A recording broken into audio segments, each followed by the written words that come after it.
Hello everyone, welcome to the world of the knowledge with knowledge-Ashour and Sandra. Today I will speak about 5 dangerous kids in the world.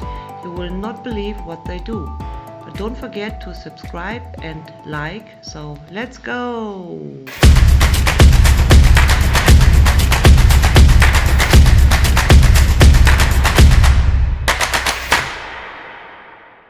First, Brian and David Freeman.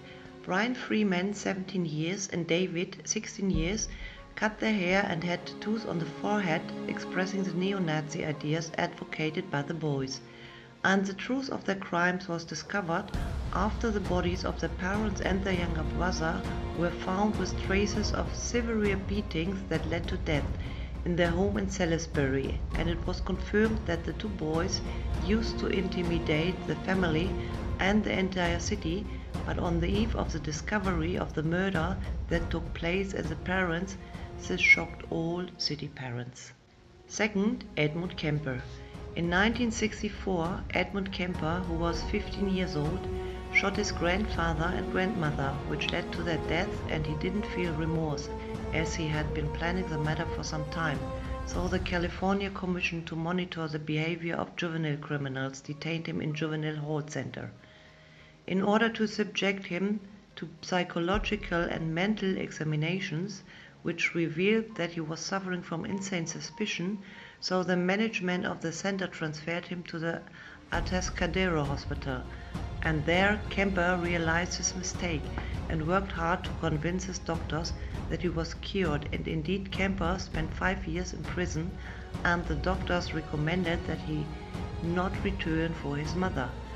The administration of the Juvenile Criminal Center didn't pay attention to the doctor's recommendations, and the result was that during the 5 years following his release, the boy killed 8 women and mutilated their bodies.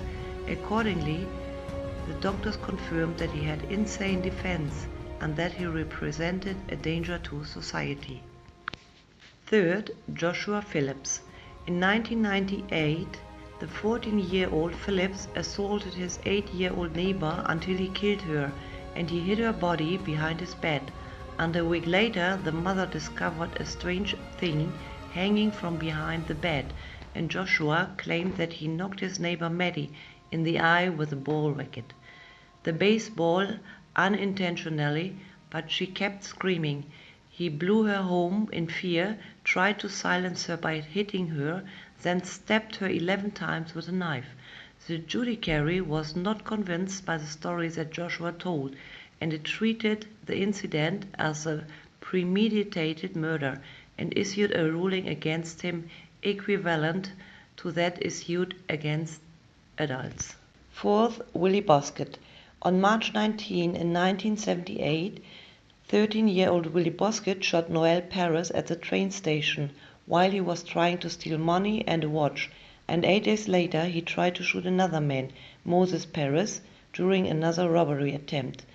Basket was tried and charged with premeditated murder in New York Family Court, and he was sentenced to 5 years in prison. But the lenient sentence against Basket angered many, prompting state lawmakers to pass the Juvenile Act of 1978, under which boys over the age of 13 are subject to trial and are subject to the same penalty as adults. Fifth, Lori Tackett. In January 1992, 2 brothers who went out hunting in a forest in Jefferson County discovered a hanging and burned body with several deformities that made it look for some time to be a doll. Tackett was one of the suspects involved in the crime. Tackett was born in October 1974 in Madison County, Indiana. Her mother is a strict Christian and her father was a factory worker. Tackett was sexually harassed twice, at the age of 5 and again at the age of 12. So ladies and gentlemen, this was our video. Thank you so much for your watching.